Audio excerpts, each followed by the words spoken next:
අද පරිසර දිනේ වෙනුවෙන් රට පුරාම පරිසර වැඩසටහන් ගණනාවක් සිද්ධ වෙනවා.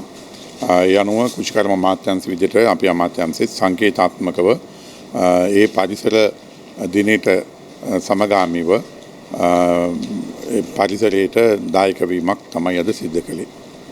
දැන් මේ දිගින් දිගටම මේ විපක්ෂයෙන් කරන චෝදනාවලින් අඩුවක් වෙන්නේ නැහැ. දැන් ඊයේ දිනේදී චාමර සම්පත් මේ මන්ත්‍රීතුමා චෝදනා කරා රිලා සංගණනයේ තොරතුරු කෝ කියලා. කොච්චරක් විතර සංගණනයට ලක් වුණාද?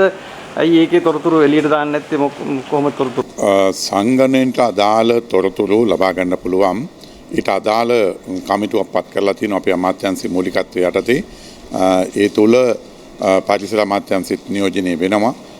ඊට බාහිර විද්‍යුතුනුත් සම්බන්ධ වෙනවා. මේ භූමියේ මේ පරිසරෙත් ඊට අදාළ වගකීතු නිලධාරි මාත්මින් ඉන්නවා. ඒ අයගෙන් ඊට අදාළ තොරතුරු ලබා ගන්න පුළුවන්. විශේෂයෙන්ම චාමර සම්පත්ලා මේ විදියට උඩ පැනලා කෑ ගහන එක ගැන පුදුමින්න කාරණයක් නෙමෙයි. මහින්දානන්දලා මේ අමාත්‍යාංශෙම ඉඳලා කරපු දේවලුත් එක්ක ඇත්තටම ඒවට නෙමෙයි දැන් ගිලේ ගිහිල්ලා තියෙන්නේ. ගිලේ ගිහින් තියෙන වෙන කාරණාවට. දැන් චීන පොහොර නැව ඇතුළු ඒ නඩු ගොඩාක් එනවා. ඉස්සරහට එනවා කිලිහරක් නඩු එනවා ඉස්සරහට. හරකුන්ගේ නඩු ඔක්කොම එනවා. ඒතකොට ඒවත් එක්ක ඒගොල්ලොන්ට තවත් හීලකවල් අලුතෙන් නිර්මාණය වෙනවා. ඉතින් චාමර සම්පත්ත මම හිතන්නේ ඒගොල්ලන්ටත් මේක දැනෙනවා. මහින්දානන්දලා ඉන්න තැන් දැන් මර්වින් සිල්ලලා ගිහිල්ලා ඉන්න තැන් ඒගොල්ලොන්ට මැවිලා පෙනෙනවා. කොහොමත් අවිල්ලා ආපහු වෙනවා වටයක් ගියාම රවුමක් කැරගෙන ඉන්නේ. ඒවා පේනකොට ඒගොල්ලෝ විවිධ වාසිබස් දොඩනවා. මම හිතන්නේ ඒවට අපේ ගරු ඇමතුමාම උත්තරයක් ඉදිරියේදී ලබා දෙවි. දැන් මේ රිලා සංගණනයේ සත්ත්ව සංගණනයේ සම්බන්ධයෙන් ඔහු කරන චෝදනා ඇතුලේ තියෙනවා මේකට අතිවිශාල මුදලක් වැය වුණා. ඒ මුදල් අවභාවිතා කිරීම සම්බන්ධයෙන් ඔබතුමාටත් ලාල්කාන්ත ඇමතුමාටත් අනිවාර්යයෙන්ම ජම්පර් රන්දනවා කියලා තමයි ඔහු චෝදනා කරන්නේ. මේකෙන් පස්සේ ඇත්තටම අපි නිලධාරි මහත්තුරුකට උත්තර දෙවි. මෙතන ඉන්නවා. ඒකට ගියපු වේදන් අරමි ඔක්කොම ගැන සහ ඒ සමීක්ෂණයේ තොරතුරු මොකක්ද ඉස්සරහට වෙන්නේ කියන එක පිළිබඳව කමිටුවෙන්ම අදහස දැනගන්න එක හොඳයි කියලා මම හිතනවා. ඔව්. දැන් මේ ඇත්තටම මේ ඔබතුමාලා මේ වැරද්දක් කරලා තියනවද? මෙහෙම ජම්පර් රන්දවන්න පුළුවන්ද ඔබතුමාලා? දැන් ඇවිල්ලා පොඩි කාලේ මාස 6යි තාම ඔච්චර ඉක්මනට හොරකම් කරන්න මේ හරි වැරදි වැඩ කරන්න. දැන් ওই චෝදනා එල්ල කරන්නේ ජම්පර් ඇඳපු කෙනෙක්නේ. එයා ඒ වෙලාවකට ජම්පරේ ඇඳගෙන ඇතුලේ පාර්ලිමේන්තුව දවස් වලට අර සුදු කිට් එක ගහලා පාර්ලිමේන්තුවෙන් එළියට ගිහලා ආයෙත් ජම්පර් එකේ ඉන්න කට්ටියට ඉතින් මේ කීකේ දේවල් මතක් වෙනවා විකාර දොඩවනවා. ඔය එක නඩුවක් විතරක් නෙමෙයි දැන් ගිහිල්ලා මේ අර මොකද්ද දේවාලේ ගිහිල්ලා මේ මිලිස්සඹරුවනි මේ පොල් ගැහුවනි එක දේවල් කෙරුවා. ඉතින් ජම්පර් ඇඳගෙන ඉන්න කට්ටියට එක දේවල් මතක් වෙනවා. ඉතින් ඒවට අපි කලබල වෙන්න අවශ්‍ය නැහැ. මොකද අපි ජම්පර් අඳින්න නෙමෙයි අපි අඩු ගානේ මේ ඕනු බිකක තරම්වත් අපි අවභාවිතා බඩක් කරලා නැහැ කොතනකවත්. ඒක අපි හොඳටම දන්නවා.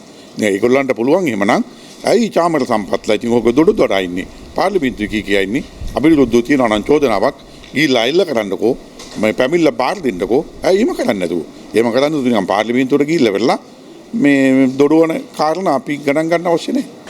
දැන් මේ කොහොමද දැන් බල පෙරලියක් වුණා 180කට ආසන්න ප්‍රමාණයකට ඔබතුමාලට මේ ආණ්ඩුව පිහිටවන්න පොඩි ප්‍රශ්න තියෙනවා. කොහොමද මේ බලය පිහිටවන්නේ? කාගේ එක්කද දැන් ඩීල් ගිහිල්ලා තියෙන්නේ? දැන් ඩීල් තියනවායි කියලා චෝදනාවක් තියෙනවා. ඇත්තටම ඩීල් දාපු අය තමයි ඩීල් දේශපාලනේ දිගටම හිටපු අය තමයි ওই ඩීල් දේශපාලනයක් ගැන කතා කරන්නේ. ඒ ඩීල් දේශපාලනයක් අපට කොහොමත් තොරු නැහැ. අපි 160 ගානක පළාත් පාලන ආයතන බලයේ මේනකොට පිහිටවලා තියෙනවා. අනෙක් බහුතරය අපි දිනපු පළාත් පාලන ආයතනවලත් අපි අනිවාර්යයෙන්ම බලයේ පිහිටවනවා. එතන ඩීල් එකක් නැහැ, වෙන ගනුදෙනු මොකක්වත් නැහැ. විශේෂයෙන්ම ස්වාධීනව ඉදිරිපත් වෙලා මැතිවරණයට තරඟ කරලා ජයග්‍රහණය කරපු කණ්ඩායම් ඉන්නවා. ඒගොල්ලෝ එක්ක මේනකොට අපි සම්බන්ධ වෙලා තියෙනවා. කොහොම නමුත් ඒ ප්‍රදේශවල ගත්තොත් පොදු ජනතාවගේ බෞද්ධ ජනතාවගේ ඉල්ලීමට අනුව අනිවාර්යයෙන්ම අපි මේ සභාවල බලය පිහිටුවන එක සිදු කරනවා. ඒක ඇතුලේ කිසිම අකටයුතු දෙයක් අපි කරන්නේ නැහැ. අපි ඒවට පෙළඹෙන්නේ නැහැ. ඊට පස්සේ අපි බලය රැක ගන්න ඕනේ කියලාටම් තුට්ටු දෙකේ වැඩ කරන්න අපි කොතනකවත් පෙළඹෙන්නේ නැහැ. දැන් මේ කොළඹ මහනගර සභාවේ බලය එතකොට සමගි ජන බලවේගයට ගන්නවමයි කියලා දැන් මුජිබුර් රහ්මාන් මන්ත්‍රීතුමා දිගින් දිගටම කියනවා. පෙර හිටිය මේ නගරාධිපති අපේක්ෂකයා දැන් කොට්ටාසේ පරාජයට පසු තුනාට පස්සේ අලුත් කොට්ටාසේ ජයග්‍රහණය කරපු කෙනෙකුත් දාලා තියෙනවා නම් කරලා තියෙනවා. කොහොමද?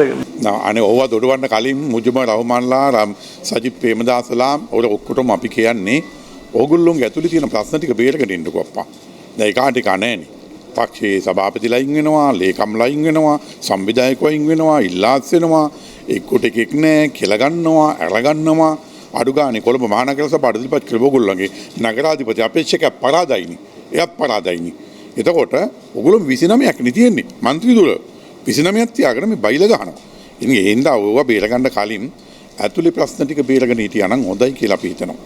දැන් මේ කොහොමද ගොවි ජනතාවට සහන ඉස්සරහට ලැබෙනවද? දැන් ඊයේ දිනේදී අපි දැක්ක මේ ගොවි රක්ෂණ මණ්ඩලයෙන් නිවේදනයකුත් දාලා තියෙනවා හානියටපත් වෙච්ච ගොවීන්ට මේ සහන සලසනවයි කියලා. මොකද වෙන්නේ අතරම? ඔව් අතරම අපි අමාත්‍යාංශයේ පදනම් කරගෙන ගොවි ජනතාව ඉලක්ක කරගත්තු වැඩසටහන් ගණනාවක් ක්‍රියාත්මක වෙනවා.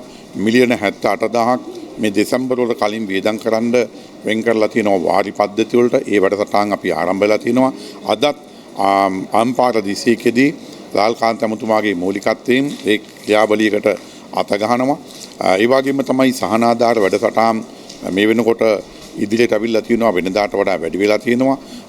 කුඹුරු වල අතුරු භෝගාකාර කරන ගොවින්ටත් සහනාධාර වගා සහනාධාර පෝර සහනාධාර දෙන්න පටන් ගන්න තියෙනවා.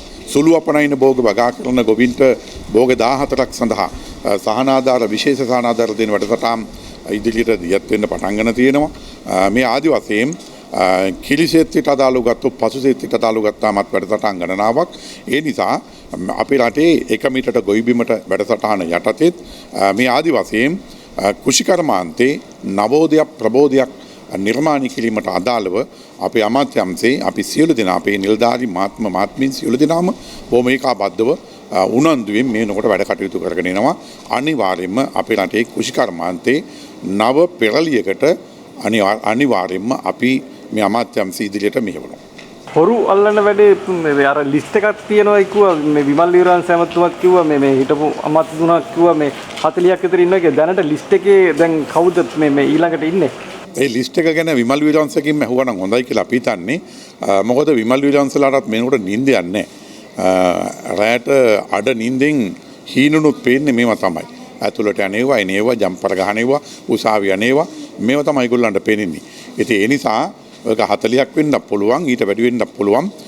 කොහොම නමුත් දැන් පෞගේ කාලේ කිව්වේ කෝ හොරු අල්ලුවද හොරු අල්ලනවද මොකද කින්දමන්ද ඕවනි මතු පිළිවි. හැබැයි දැන් කවුරුත් මොකක්වත් කියන්නේ නැහනේ. එන්න ගානට වැඩ කටයුතු සිද්ධ වෙයි.